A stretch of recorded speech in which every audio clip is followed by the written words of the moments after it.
VSV cinemas நேயர்களுக்கு வணக்கம். இன்னைக்கு நம்ம திரை விமர்சனத்தில் பார்க்க போகிற படம் வந்து மதராஸ் மாஃபியா கம்பெனி. பேரை கேட்டவுடனே சும்மா அதிருது இல்லை அப்படின்ற மாதிரி தான் டைட்டில் வச்சுருக்காங்க. இப்போ இந்த படத்தை பற்றி நம்ம பார்ப்போம். இந்த படத்தில் வந்து ஆனந்த்ராஜ் வந்து கதையின் நாயகனாக பண்ணியிருக்காரு. ஒரு முக்கியமான கேரக்டரில் வந்து சம்யுக்தா பண்ணியிருக்காங்க. இவங்க பிக் பாஸ்லேயும் பார்ட்டிசிபேட் பண்ண ஒரு ஆர்டிஸ்ட் இவங்க. அது மட்டும் இல்லாமல் கொஞ்சம் நகைச்சுவை தோற்றத்தில் வந்து முனிஷ்காந்த் பண்ணியிருக்காரு. அப்புறம் ராம்ஸ் நடிச்சிருக்காரு. கொஞ்சம் சில முக்கியமான ஆர்டிஸ்ட்லாம் அந்த படத்தில் நடிச்சிருக்காங்க. இப்போது இந்த மதராஸ் மாஃபியா கம்பெனி படத்தோட கதை என்னன்றதுன்னா, இது ஒரு மாஃபியா படம்.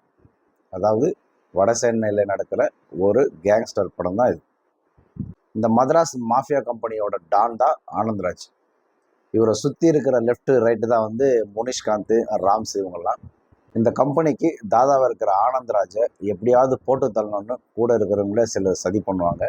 கடைசியில் ஆனந்த்ராஜை போடுறாங்களா இல்லையா, அந்த மதராஸ் மாஃபியா கம்பெனிக்கு யார் பாஸாக வர்றாங்கன்றதான் கதை. ஆனந்த்ராஜ் வந்து இப்போ சமீப காலமாக வர படங்கள்லாம் வந்து நகைச்சுவை தோட்டத்தில் தான் பண்ணுறாரு. அவரெல்லாம் ஊரப்போ வில்லனா குடிகட்டி பறந்தவர். அவரை பார்த்தாலே நம்மளுக்கு ஒரு பயம் இருக்கும். அந்த அந்த காலகட்டத்தில் இருக்கிற ஆனந்த்ராஜ் இப்போ கரண்ட்டில் வந்து நகைச்சுவை பண்ண ஆரம்பிச்சிட்டாரு. இப்போ இந்த படத்தில் வந்து மதராஸ் மாஃபியா கம்பெனி படத்தில் வந்து அவர் ஒரு கேங்ஸ்டராக நடிச்சிருந்தாலும் சில காட்சிகள்லாம் பார்த்தீங்கன்னா பயமுறுத்துகிற மாதிரியே இருக்கும். அவர் சில சீன்ஸ் எல்லாம் நம்ம பார்க்கும்போது அந்த பழைய ஆனந்த்ராஜ் அந்த தோற்றம் நமக்கு கண் முன்னாடி வந்து போகும். அது மாதிரி தான் அவர் நடிச்சிருக்காரு. இன்னொரு கேரக்டரில் பார்த்தீங்கன்னா சம்யுக்தா, இவங்க தான் வந்து அசிஸ்டன்ட் கமிஷனர் ஆஃப் போலீஸ். இந்த ஆனந்த்ராஜுக்கும் சம்யுக்தாக்கும் நடக்கிற வாரில் யார் ஜெயிக்கிறாங்கன்றதா ஒரு கதை. வட சென்னையில் ஒவ்வொரு ஏரியாவில் ஒவ்வொரு வில்லன்ஸ் இருப்பாங்க. இவங்கெல்லாம் இந்த மாஃபியா கம்பெனியில் வந்து பார்ட்னர்ஸ். இதில் வர லாப நஷ்டம் எல்லாத்தையுமே இந்த கம்பெனி கொடுக்கணும். ஆனந்த்ராஜ் நிறைய கொலைகள் பண்ணுவார், நிறைய ஸ்மக்லிங் பண்ணுவார், வெளிநாட்டு தொடர்புலாம் வச்சுருப்பார். அவர் மேலே எந்த ஒரு கேஸும் இருக்காது, எந்த ஒரு எஃப்ஐஆரும் பதிவாகாது. அந்த மாதிரியான ஒரு டான் தான் அவர். அப்படி எஸ்கேப் ஆகிட்டே வருவார். ஒரு பக்கம் அவரை பிடிக்கிறதுக்காக சம்யுக்தா ட்ரை பண்ணுவாங்க. அவனை ரீச்சே பண்ண முடியாது. இப்போ என்னென்னா, ஆனந்த்ராஜ் கூட இருக்கிற முனிஷ்காந்தும் சரி, ராம்ஸும் சரி, எப்படியாவது ஆனந்த்ராஜை போட்டு தள்ளிட்டு அந்த இடத்துல உட்காரணுன்னு என்னென்னவோ ஸ்கெட்ச் போடுவாங்க. சில நேரங்களெல்லாம் வந்து அவரை கொலை பண்ணுறதுக்கான முயற்சிகள்லாம் பண்ணுவாங்க. அதில் ஃபெயில் ஆகிடும். முனிஷ்காந்தை பார்த்தீங்கன்னா காமெடி என்ற பேரில் பெருசாக ஒர்க் அவுட் ஆகல.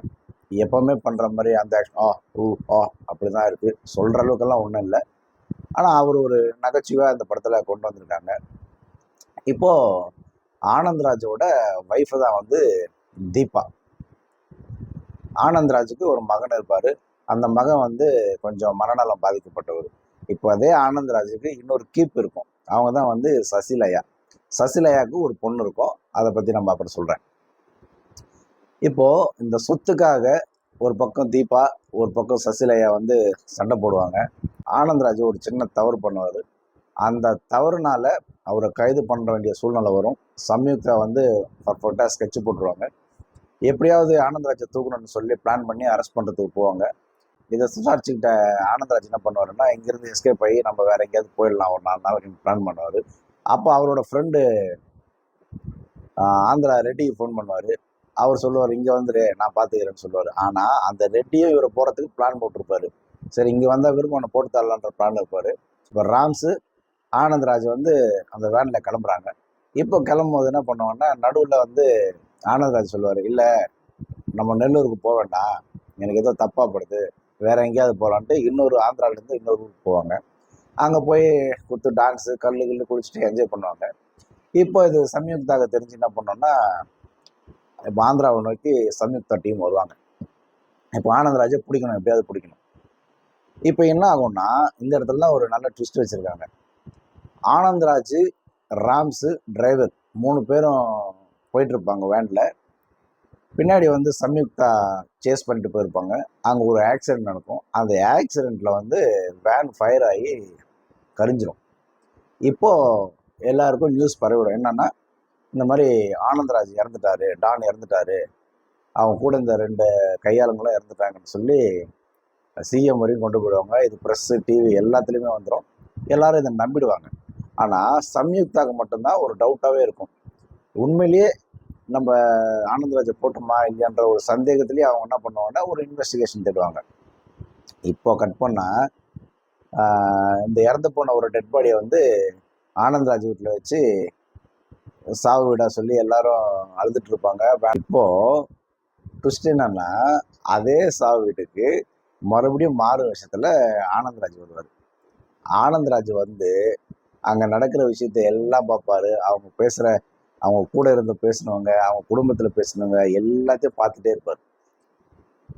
இதுல என்ன ஒண்ணுன்னா, ஆனந்தராஜ் வந்து டைரக்டா சண்முகத்தா கிட்ட போயிட்டு நான் யாருன்னு தெரியுதா அப்படின்னு கேட்பாரு.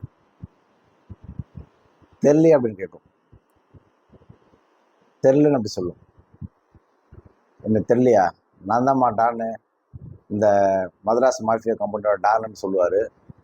சொன்ன உடனே சம்யுக்தாவுக்கு அதிர்ச்சி ஆகிடும். என்னடா நம்ம டானை போட்டோன்னு சொல்லி சிஎம் வரைக்கும் சொல்லிட்டோம், எல்லா ப்ரெஸ்ஸுக்கும் போயிடுச்சு, இப்போ இவன் வந்து நிற்கிறான், நம்ம என்ன பண்ணுறதுன்னு தெரியாமல் அந்த அம்மா அப்படியே ஷாக் ஆகி நிற்பாங்க.